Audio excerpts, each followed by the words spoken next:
G'day guys, and welcome back to Aussie Gamer. Now on today's show, I'm just wanting to spread the news about this new so-called PlayStation 4 Slim, which has basically leaked online and all over the internet this afternoon.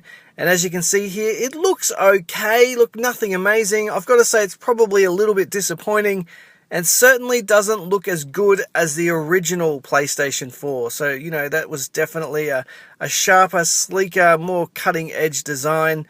This thing just, unfortunately, doesn't really cut it in terms of modern, I guess, systems or appliances. It's just missing something. It looks cheap. I don't know what it is. It just looks like a squashed-down version of the PlayStation 4 and doesn't really live up to any sort of expectations of a next iteration of what I was kind of expecting from Sony. It kind of looks a little bit like a kid's toy, unfortunately. It looks very cheap, very plastic. I don't know what it is. It just doesn't look like it sets right. It's got a couple of things that I really do like about it. Obviously, the functional buttons look pretty cool. It's simplified, so, you know, they've taken away some of the things that you'd kind of expect. So things like the optical out, that's missing from this console. We don't really have a lot of detail yet about the internals, but it does look like it's also missing what I thought they would add, and that's HDR support and of course 4K support for streaming movies or 4K playback from a disc point of view as well.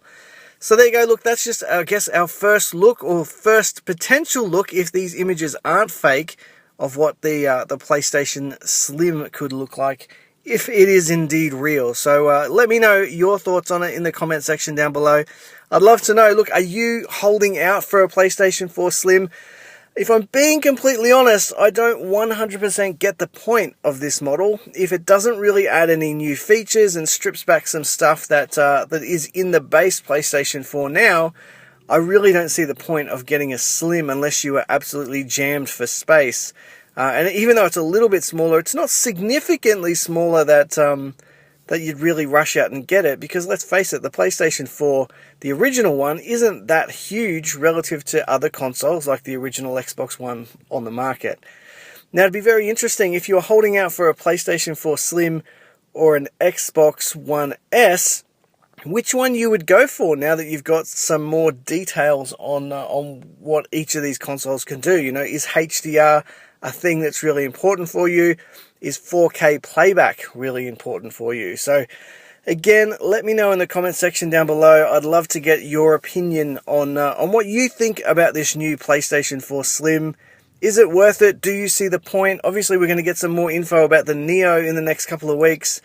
Be very interesting to see if they go with this shell, because this one is, as it says on the back of the box, VR ready, or if they're going to actually go and give us a whole heap more integrated features into the PS4 Neo. Obviously, we've got upgraded specs in terms of performance and power, being that it's designed for VR, but very curious as to see if, you know, there'll be HDR support or 4K, which I would expect that there is. I certainly would be very disappointed if there's not, but really keen to see what exactly Sony have got coming for us. Anyway, there you go, guys. Look, that's our first look at the PlayStation 4 Slim.